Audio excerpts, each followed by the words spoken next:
भाइयों, बहनों, बेटे और बेटियों, इन दिनों विवाह योग्य बेटियों के अभिभावकों को, उनके परिवारीजनों को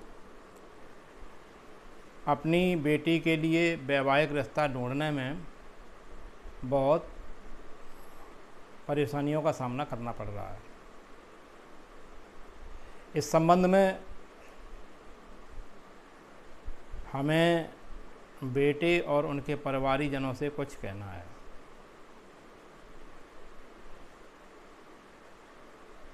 बेटी के अभिभावकों का जो उत्तरदायित्व है, उसके परिवारीजनों का जो उत्तरदायित्व है, बेटी को पढ़ा लिखा करके योग्य बनाना है। यदि बेटी के परिवारीजनों ने, बेटी के पिता ने अपनी बेटी को पढ़ा लिखा करके योग्य बनाया है, शिक्षित बनाया है, तो यह कहना चाहिए कि उसने अपनी बेटी के प्रति जिम्मेदारी का निर्वाह किया है। सर्विस से लगाना या सर्विस दिलाना ये बेटी के पिता के हाथ में नहीं है। सर्विस देना ये सरकार का काम है। कितने बेटे और बेटियों को सर्विस देती है, ये सरकार निर्धारित करती है। इसमें बेटी के पिता का, उसके परिवारीजनों का कोई रोल नहीं रहता है। हमारा बेटे और बेटे के परिवारीजनों से, विशेषकर उन बेटे और उनके परिवारीजनों से ये कहना है जो अपने बेटे के विवाह के लिए सर्विस वाली बेटी की ही मांग करते हैं। हमारा ये कहना है कि आप बेटी की योग्यता को देखें, उसकी शिक्षा को देखें, परिवार को देखें। परिवार यदि योग्य है, बेटी शिक्षित है, योग्य है, और जिस सर्विस के लिए आप बेटी देख रहे हैं उस सर्विस की योग्यता उसके पास है, तो उस बेटी के साथ आप अपने बेटे का विवाह करिए। समय पर विवाह करना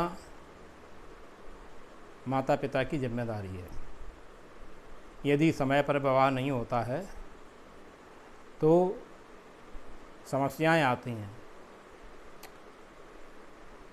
दिल्ली, गाज़ियाबाद, फर्रुखाबाद, आगरा, एटा आदि कई ज़िलों में 60-70 बेटे ऐसे हैं जिनकी उम्र 38 और 40 वर्ष के बीच में पहुंच गई है। अब उनके परिवारीजन अपने मित्रों से, अपने शुभचिंतकों से और वैवाहिक ग्रुप संचालित करने वाले भाइयों से कहते हैं कि हमारे बेटे का विवाह कराइए, हमारे बेटे की शादी कराइए। अब उस उम्र की बेटियां हैं नहीं तो विवाह कैसे हो? अभी तक वो बेटे अविवाहित हैं, कुंवारे हैं।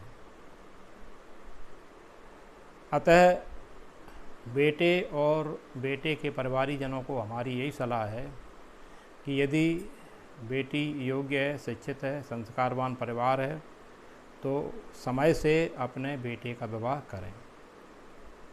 बेटियों के अभिभावकों से भी हमारा यही कहना है कि यदि परिवार अच्छा है, आर्थिक स्थिति संतोषजनक है, बेटा संतोषजनक ढंग से कमा रहा है, भविष्य की संभावनाएं प्रगति के लिए अच्छी हैं, तो आप अपनी बेटी का विवाह उस परिवार में उस बेटे के साथ करिए।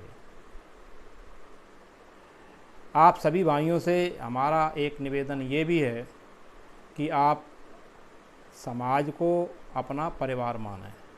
जिस तरीके से परिवार की समस्याओं के समाधान के लिए आप प्रयास करते हैं, मेहनत करते हैं, उसी तरीके से समाज की समस्याओं के समाधान के लिए भी आप सोचें, उसके लिए विचार करें और प्रयास करें। समाज की समस्याओं के समाधान के लिए अपनी बुद्धि का, समय का, प्रभाव का, ज्ञान का, धन का एक अंश लगाएं। यदि आप ऐसा करेंगे तो निश्चित रूप से हमारा समाज प्रगति करेगा, और समाज प्रगति करेगा तो हम भी प्रगति करेंगे।